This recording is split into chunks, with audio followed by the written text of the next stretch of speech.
Hello everyone. Today we are going to analyze the frame. And what is a frame? A frame is a combination of two or three members or more members. So in this case, this AB is a vertical member, which we generally call as column, and BC is horizontal, which we call as a beam.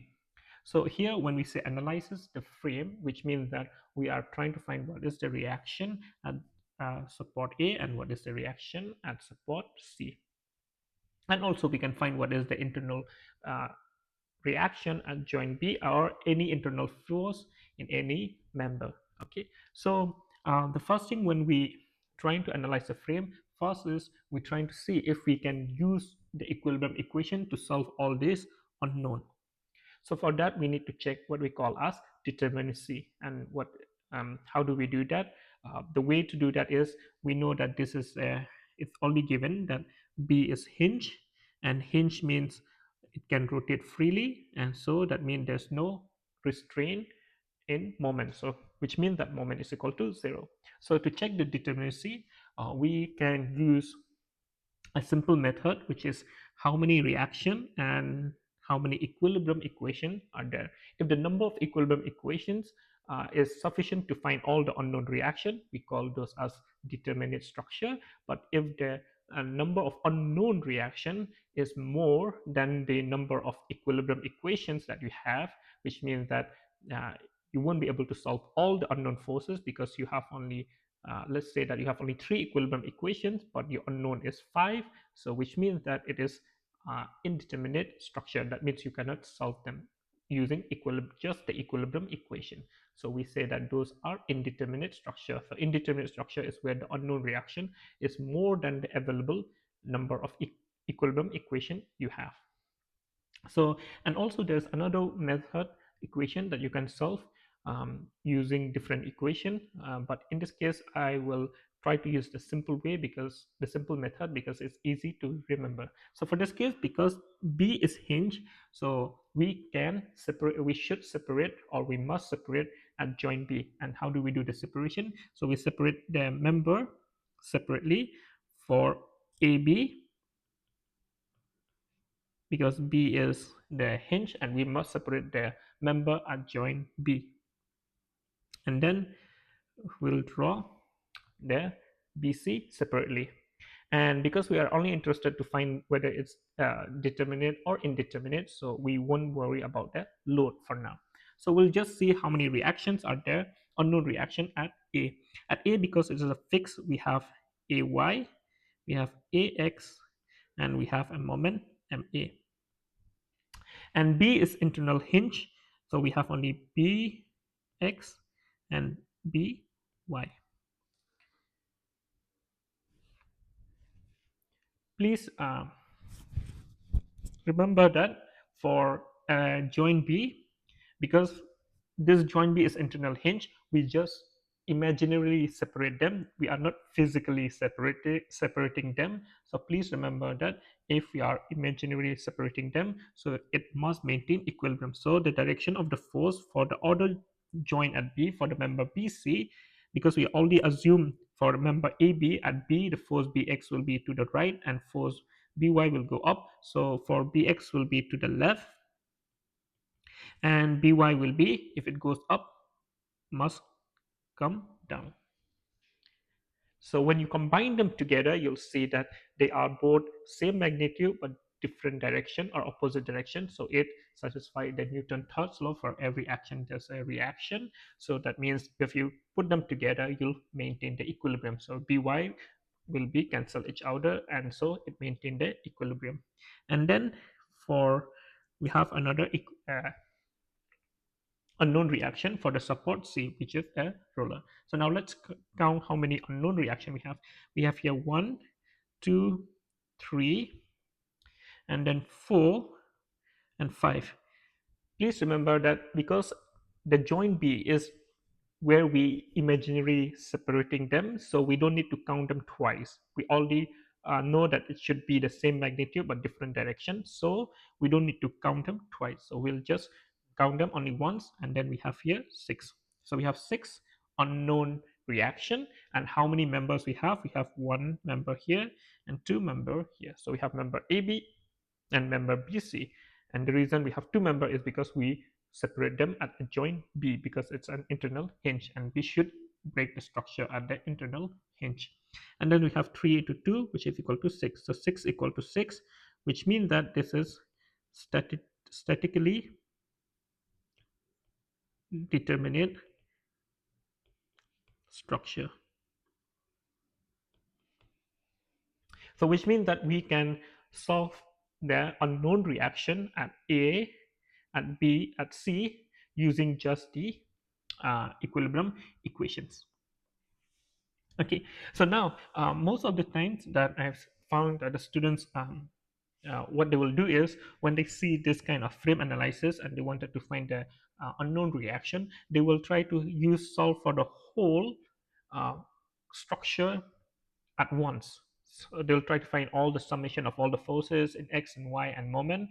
Um, but what they will found is this is three reaction at A, unknown reaction, and then there's one reaction at C. So which means that you will find yourself that having four unknown, but you can only use three equilibrium equation. So which means that you will not be able to find all the unknown reaction. And then another things that students will do is trying to find or solve for the case of AB. When you try to solve for the case of AB, you'll see that there are five unknown reactions for AB, for the member AB. So in that case, you have five unknown, but you only have three equilibrium. So, but for BC, you'll see that there are three unknown, and you have three equilibrium equation. So the easiest way to solve or analyze a frame is to look where there how where there are less than equal to three unknown. So in this case, you'll see that your member BC has less than equal to 3. So which means that we can use equilibrium equation to solve all the unknowns. So that's what we're going to do. We are going to analyze first the member BC. So here we have a UDL of or uniformly distributed load, and we have here CY, and this is 4 feet, and this is 6 feet. And then we'll also um, put all the direction of the internal reaction at B, and that will be By and that will be Bx. Now we can use the equilibrium equation. So in this case, we'll say moment about B is equal to 0. So Cy will create a moment into 6, and because this is counterclockwise, this will be positive. And then we have 3 into 10, which is the UDL. So when you multiply with the whole length, we get a point load, and because it is uniformly distributed, which is a rectangle, and we know that the rectangle, the CG is half of the length, so we'll have 10 over 2. And because this is clockwise, so it will be negative, and then we have no other force that created a moment at joint B. So that will be equal to 0, and finally you find your Cy will be equal to 25 Gibbs. And the reason you have all this positive is it means that whatever you have assumed the direction of Cy initially, that is will hold true. Okay, or it means that you maintain the same, you won't change the direction. So you have positive value, so which means that you'll maintain the same direction. Okay, for the next one, we'll use summation of all in the y force on all in the y direction. So we have minus By because this is downward is negative, and then we have plus Cy, and then we have, because that is positive, and then we have minus 3 into 10 is equal to 0, and that is also downward, so it will be negative. And we already found that Cy is 25, and please remember that we use exactly the same value that we found. We are not going to change the value. So in this case, you'll find that your By is equal to minus 5 Gibbs. And the reason you find minus means that will be, or we call it 5 kips, and we'll just need to change the initial direction that we consider. So we'll say that because initially we consider that by will go down, so negative means it will go up. But please remember that when we analyze the frame, we don't care about the direction right now, like the corrected direction. So if by is negative, we'll use as negative, and we will change the direction at the end when we're trying to draw the actual force diagram or shear force diagram or bending moment diagram, which will be in the another video.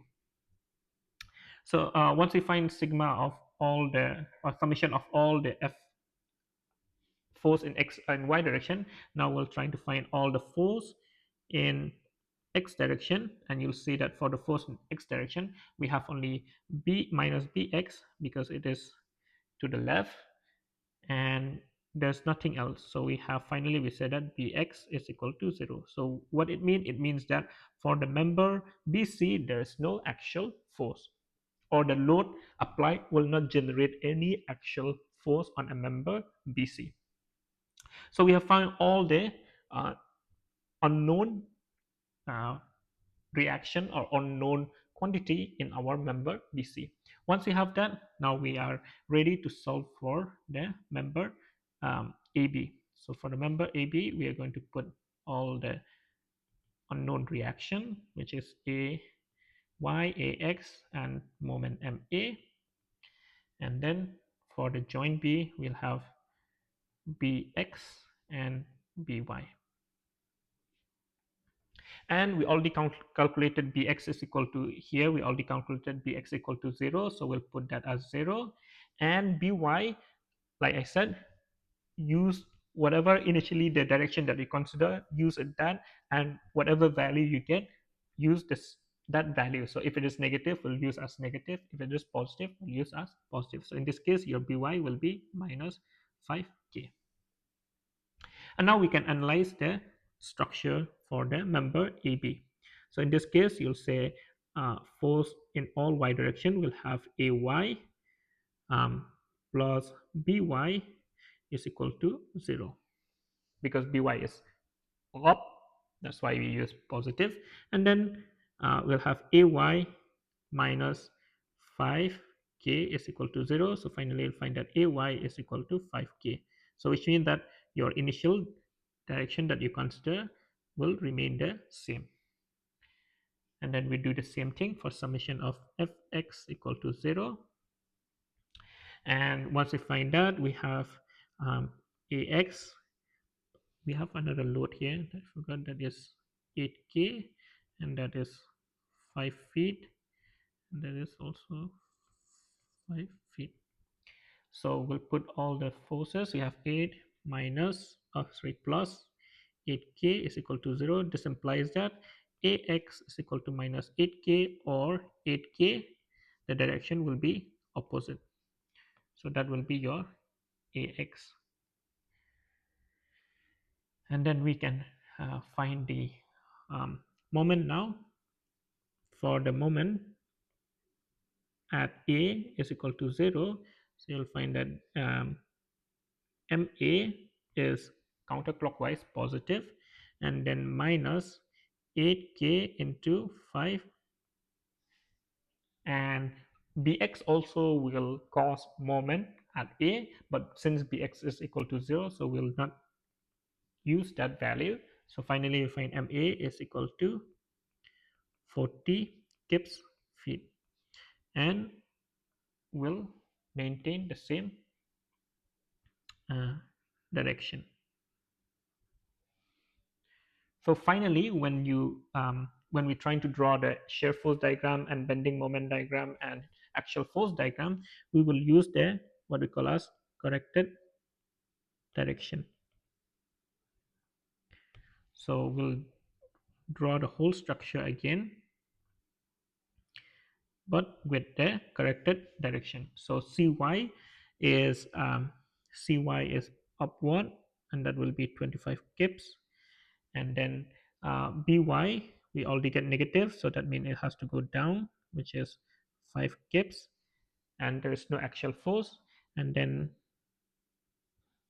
or sorry, Fy, this will be upward because it's negative 5k, and then this has to come down 5k, and then we have here the load also, and we have here the load 8k, and there's no shear force for AB because Bx is 0 for AB. So we have at A we have AY, which is positive, and that will be 5k, and then we have the axial force, sorry, the horizontal force AX, opposite direction, which is 8k, and then we have a moment which is 40 kips feet.